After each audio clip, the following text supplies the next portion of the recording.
Buenos días, estudiantes del curso de diseño de experimentos. Hoy procederemos a ver lo que es el diseño completo al azar. Como introducción a los diseños experimentales, el primer modelo que vamos a ver se llama el diseño completo al azar. Posteriormente, veremos el diseño en bloques completo al azar, seguido el diseño en cuadrado latino y finalmente el diseño en cuadrado grecolatino como el primer grupo de modelos de diseños experimentales. La comparación de hipótesis. Inicialmente, en cada uno de estos modelos, el primer paso es plantear las hipótesis correspondientes.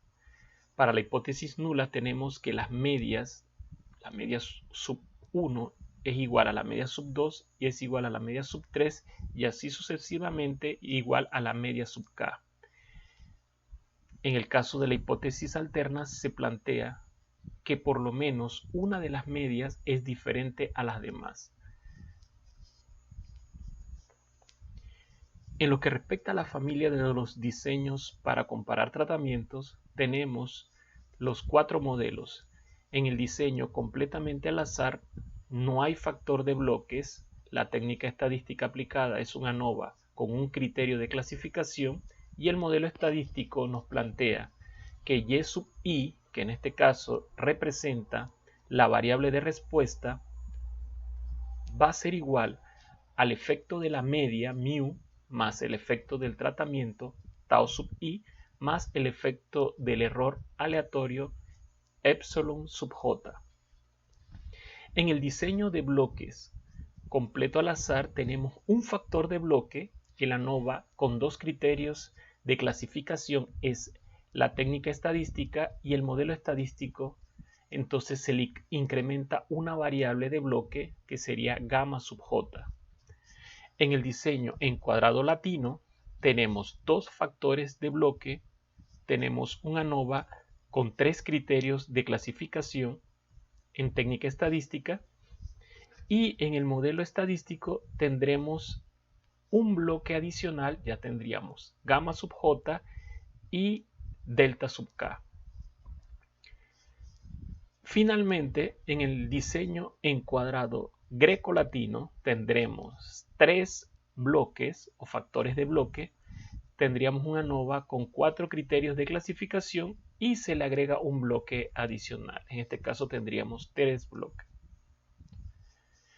Bien, en el diseño completamente al azar y su ANOVA, el diseño completamente al azar, también conocido como DSA por sus siglas, es el más simple de todos los diseños que se utilizan para comparar dos o más tratamientos, dado que solo considera dos fuentes de variabilidad, que son los tratamientos y el error aleatorio.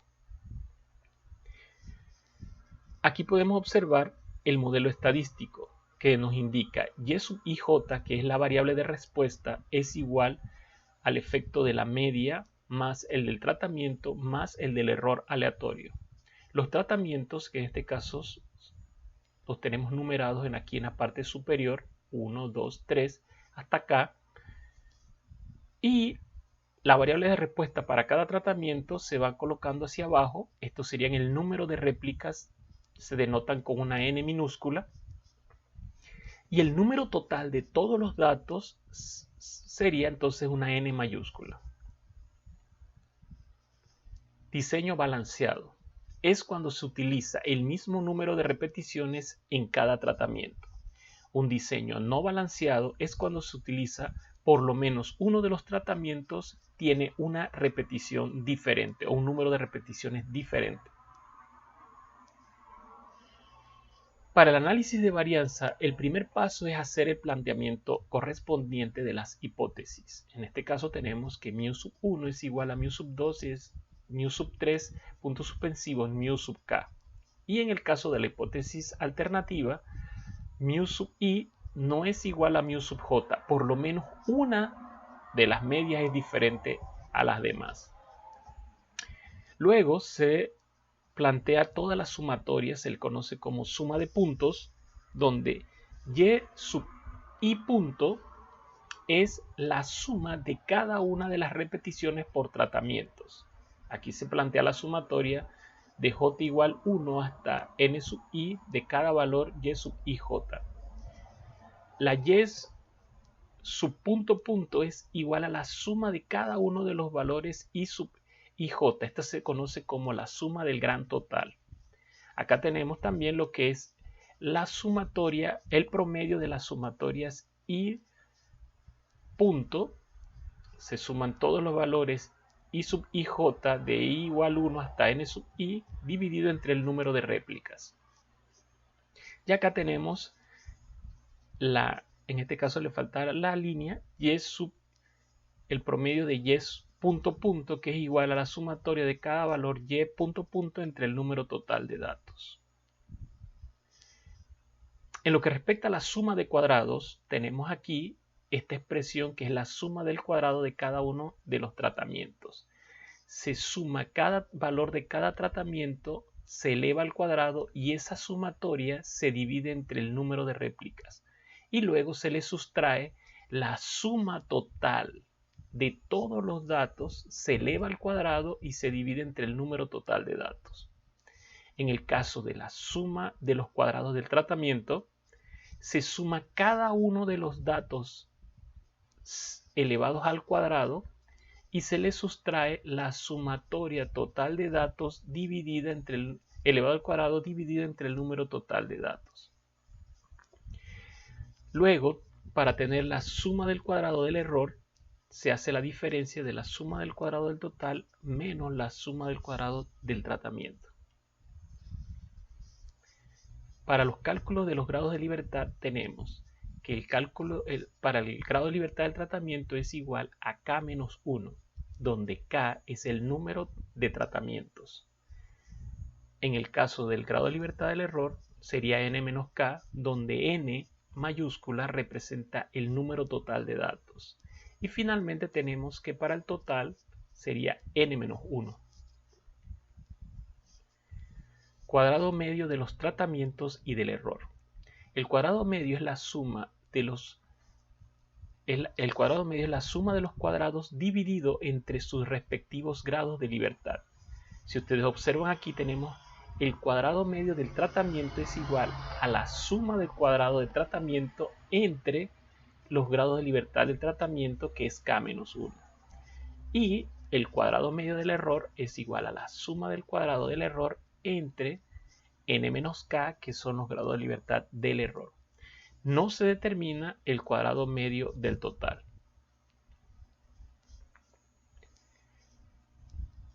El valor f es estadístico de la prueba, en este caso también conocido como la f de prueba de Fisher. Se determina el valor f de la prueba es igual al cuadrado medio del tratamiento entre el cuadrado medio del error. Entonces, si el valor f es menor del f crítico, este valor f crítico se obtiene de la tabla, la hipótesis nula se acepta. Si el valor f es mayor que el valor f crítico, la hipótesis nula se rechaza. Cada uno de estos f sub c se obtienen de la tabla que aparece en el libro de diseño de experimentos, que posteriormente daremos la página y el número de la tabla. Esta es una tabla de un análisis de varianza para el diseño completamente al azar. Lo primero que tenemos en la tabla son los factores de variación. En este caso tenemos tratamiento, error y total. Posteriormente tenemos la columna de suma de cuadrados, donde vamos a colocar la suma del cuadrado del tratamiento, la suma del cuadrado del error y la suma del cuadrado del total. Seguidamente, la columna que es la de los grados de libertad. En el caso de los grados de libertad del tratamiento, k-1, grado de libertad del error, n-k, y grado de libertad del total, que es n-1. Luego tenemos el cálculo del cuadrado medio, donde el cuadrado medio del tratamiento es dividir la suma del cuadrado del tratamiento entre los grados de libertad del tratamiento. Y la suma del cuadrado medio del error es dividir la suma del cuadrado del error entre los grados de libertad del error. Finalmente tenemos la columna F, donde calculamos el estadístico de prueba, que F, que es dividir el cuadrado medio del tratamiento entre el cuadrado medio del error. Y acá en esta sección colocamos el F crítico que se obtiene de la tabla. Ahora vamos a ver el caso de la productividad de los operadores. Aquí este problema señala lo siguiente. Un ingeniero industrial está evaluando la producción de 3 operadores en sus respectivos tornos. Los 3 deben producir el mismo tipo de piezas. Durante 5 días se registra la producción de cada uno, obteniéndose los siguientes resultados. El experimento se realizará con un nivel de significancia del 5%. Plantee las hipótesis y el modelo matemático correspondiente. Realice un ANOVA o análisis de varianza. Presente las conclusiones correspondientes e indique si existen diferencias entre los operadores. Aquí observamos la tabla para cada uno de los operadores. En el operador 1, estos fueron sus registros de producción cada día durante los 5 días. Aquí tenemos también el registro de cada una de la producción de piezas del operador 2 cada día durante sus 5 días y lo mismo con el operador 3. Resolución del problema. El primer paso, se plantean las hipótesis correspondientes. En este caso, nos dice que H sub 0, que en el caso de la hipótesis nula, señala que la media del operador 1 es igual a la media del operador 2 y es igual a la media del operador 3. Y la hipótesis alternativa plantea que por lo menos un operador tiene la media diferente a los demás. El segundo paso es plantear el modelo estadístico matemático correspondiente. En este caso vamos a utilizar un diseño completo al azar, donde su modelo estadístico es y sub ij, que representa la variable de respuesta, es igual al efecto de la media más el efecto de los tratamientos más el efecto del error aleatorio. En el tercer paso se identifica el factor de tratamiento tau, que en este caso en particular representa a los 3 operadores. En el cuarto paso se determina la variable de respuesta y sub ij, que para este problema es la producción de piezas por día. Quinto paso, es preciso realizar las sumatorias de cada operador y del total. Luego se determinan los grados de libertad, la suma de cuadrados, los cuadrados medios y el valor de prueba F para confeccionar la tabla de análisis de varianza o ANOVA. Bien, acá tenemos la tabla con todos los datos de cada operador. Procederemos a hacer la sumatoria de cada uno de los valores de producción diaria de cada operador, obteniendo aquí sus respectivos totales. En el caso del operador 1 nos dio 47 piezas, el operador 2 37 piezas y el operador 3 32 piezas durante los 5 días. K es el número de tratamientos, que en este ejemplo es igual a 3. N mayúscula es el número total de datos, que sería la cantidad de tratamientos, que es 3, por el número de réplicas, que es 5, nos da 15. Contabilizamos todos los datos, 15. N minúscula es el número de réplicas o cantidad de datos por operador. En este caso el N minúscula es 5. Tenemos 5 réplicas por operador. Para el cálculo de los grados de libertad utilizamos, en el caso de los del tratamiento, K-1, donde K es el número de tratamientos, que sería 3, menos 1 nos queda 2 para el tratamiento. El grado de libertad del total es N mayúscula menos 1. 15 datos menos 1, 14.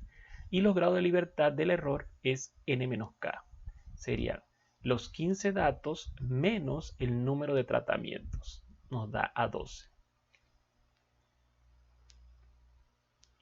Posteriormente procederemos a hacer el cálculo de la suma de los cuadrados. Si recuerdan, en el caso de la suma del cuadrado del tratamiento, se toma la suma de cada uno de los operadores, que en este caso nos teníamos 47, 37 y 32. Esas sumas se elevan al cuadrado y se hace una sumatoria de cada una de esas sumas elevadas al cuadrado. Esa sumatoria se divide entre el número de réplicas, que es 5. Luego se suman todos los datos, esa sumatoria nos dio a 116, se eleva al cuadrado y se divide entre el número total de datos. Una vez que hacemos esa diferencia, nos da a 23.33. Es importante señalar que la suma de los cuadrados, tanto del tratamiento como del total y del error, nunca pueden ser negativas. Si en algún ejercicio, práctica o examen les da negativo, deben regresar y revisar cada uno de los cálculos porque nunca debe dar negativo. Bien, continuando. En la suma del cuadrado del total se toma cada valor de toda la tabla y se eleva al cuadrado. Esa suma se le sustrae la suma total elevada al cuadrado, que en este caso era 116, se eleva al cuadrado y se divide entre el número total de datos, que es 15. Y eso nos da 36.93. Recordando que acá cada valor se eleva al cuadrado y esa sumatoria se le sustrae el gran total elevado al cuadrado entre el número total de datos, que es 15. Recuerden que planteábamos que la suma de todos los datos la conocíamos como el gran total. Finalmente, la suma del cuadrado del error es la diferencia de la suma del cuadrado del total, que es 36.93, menos la suma del cuadrado del tratamiento, que en este caso es 23.33. Eso nos da a 13.6. Cuadrado medio del tratamiento. El cuadrado medio del tratamiento se determina de una manera bastante sencilla. Se divide la suma del cuadrado del tratamiento, que es 23.33, entre los grados de libertad del tratamiento, que era 2. Eso nos da 11.67. Y el cuadrado medio del error es igual a la suma del cuadrado del error entre los grados de libertad del error. Dividimos el 13.6 entre los grados de libertad, que eran 12. Eso nos da a 1.13. Finalmente, determinamos el valor f de la prueba, que es el cuadrado medio del tratamiento entre el cuadrado medio del error. En este caso, 11.67 entre 1.13, eso nos da a 10.33. Cada uno de los datos estimados los colocamos en nuestra tabla más adelante. Bien, si observamos, nos falta el valor crítico de f. Ese valor crítico lo vamos a buscar en la tabla del libro que está en la página 513 del de diseño de análisis y diseño de experimentos de Humberto Gutiérrez, y en la tabla A4 para la prueba de Fisher para un nivel de significancia del 5%, distribución F. Bien, ¿cómo utilizamos la tabla? Bastante sencillo. En la parte superior que dice grados de libertad del numerador, vamos a utilizar los grados de libertad del tratamiento. Y luego, en la parte vertical, en estos datos, vamos a utilizar los grados de libertad del error. Si observan, los grados de libertad del tratamiento, como lo tenemos señalado aquí, es 2. Los grados de libertad del error es 12. Donde se intersectan los grados de libertad, ese sería el valor de la F crítica, que en este caso sería 3.89. Ahora, colocando cada uno de los datos obtenidos en la tabla, llenamos la tabla y podemos ver aquí tratamientos. Aquí también podemos cambiar la palabra tratamientos por operadores. Podemos poner aquí operadores. Tenemos que el tratamiento nos dio suma de cuadrado 23.33, la suma de cuadrado del error 13.6 y del total 36.93. Grados de libertad 2, 12 y 14. Cuadrados medios 11.67 y 1.3 el del error. Y finalmente el valor de la prueba F es 10.29. Y acá tenemos el F crítico, que sería 3.89. Como observamos, el valor F es mayor que el F crítico. Por lo tanto, se rechaza H sub 0. Y aquí finalmente tenemos la conclusión. Resultado del caso, se rechaza la hipótesis de nulidad H sub 0, donde se señala que los métodos son iguales. Esta hipótesis se rechaza, se acepta H sub 1, que por lo menos uno es diferente. Entonces podemos concluir que dentro de los tres operadores hay uno que es diferente. En clases más adelante veremos algunos métodos de comparación y determinar cuáles o quién o cuáles de los operadores son diferentes. Muchas gracias por su atención.